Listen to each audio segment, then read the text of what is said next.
Heart to Heart, a Catholic media ministry, presents Season of Joy, Reflections for the 50 Days of Easter.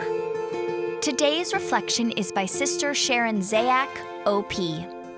Sister Sharon is a Dominican Sister of Springfield, Illinois. She has degrees in secondary education, hospital administration, and earth literacy. She is co-founder of Jubilee Farm, her congregation's 164-acre eco-center just west of Springfield, Illinois. She is a writer, speaker, retreat leader both in and outside of the U.S. Now, let's listen to today's scripture, followed by Sister Sharon's reflection.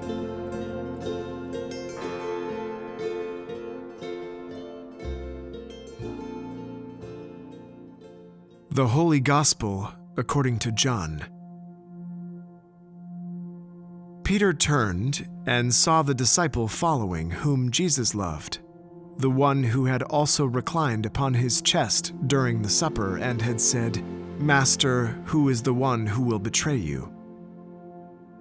When Peter saw him, he said to Jesus, "Lord, what about him?" Jesus said to him, "What if I want him to remain until I come? What concern is it of yours? You follow me."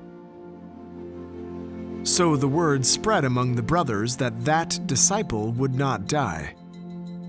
But Jesus had not told him that he would not die, just, "What if I want him to remain until I come? What concern is it of yours?"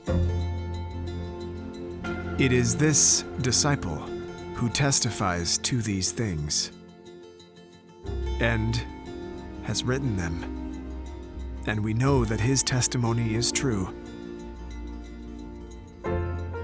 There are also many other things that Jesus did, but if these were to be described individually, I do not think the whole world would contain the books that would be written. The Gospel of the Lord.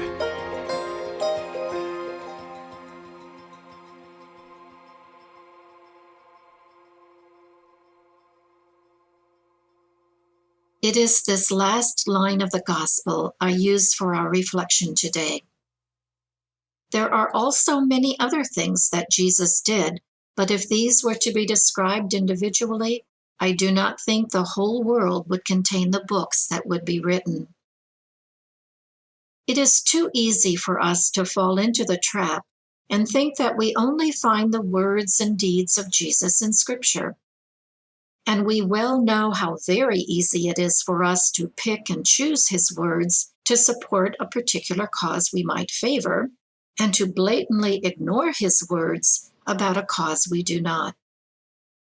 If we look only to Scripture to tell us about Jesus and the work he was missioned to do, then we relegate him only to an historical figure who lived and died 2 millennia ago. But that is not what our faith teaches us. Jesus is more than alive and well in this day, in this world, among all of us who witness to his love and compassion and integrity, whether we call ourselves Christian or not.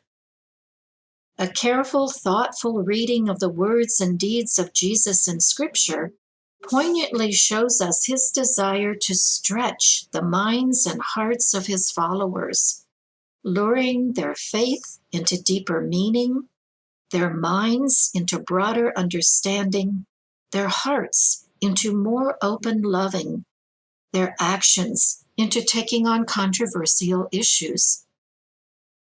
We take for granted what we hear in the parables, the Beatitudes, his gathering children around him, his touching of those considered unclean, bleeding women, lepers, tax collectors, because these stories have become common to our ears. But his words and actions certainly were not common to the people of his day. That's why they were written down. They astounded, they confounded, they angered, they inspired, and even freed those who watched him. Do they do the same for us anymore? Do they challenge us to speak words of truth and integrity to a world seemingly growing deaf to them?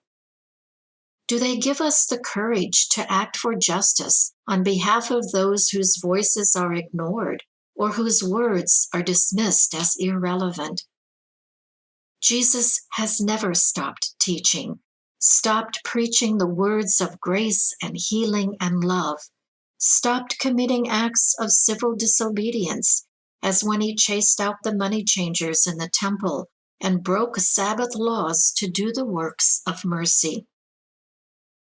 His commitment to compassion and justice is as evident in our world today as is all the misery and pain, because his mission continues in each of us, through each of us, even as he still works to stretch us into ever deeper levels of relationship with one another, with God, and with the whole of creation.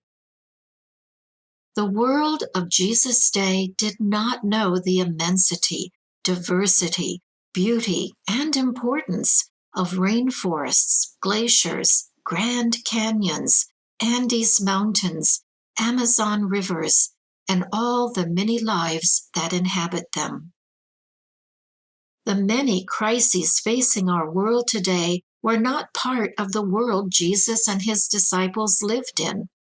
So we do not read in Scripture about climate change and toxic pollution and the rampant degradation and destruction of ecosystems that affect the whole of life on this planet.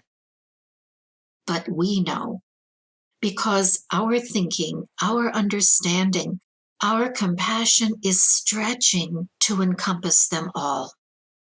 And we are beginning to grasp, thanks to science and to our faith, that when we speak of any one part of this interrelated world, we speak of the whole of it, its beauty, its inherent value, and its pain. As Pope Francis tells us, the cry of the earth is one with the cry of the poor. So as each of us takes up whatever aspect of God's work our particular passion leads us to do, we know that we continue Jesus' work of healing and justice.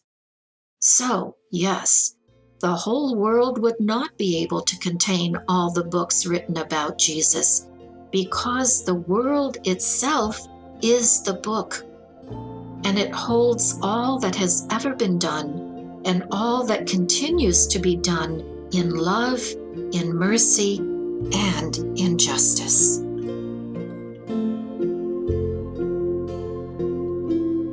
We hope you've enjoyed today's Season of Joy reflection. Tune in tomorrow for the next edition in our Easter series. And if you haven't already joined our email list, visit htoh.us to sign up and receive more inspirational content delivered right to your inbox. May God bless your heart and the hearts of all your loved ones.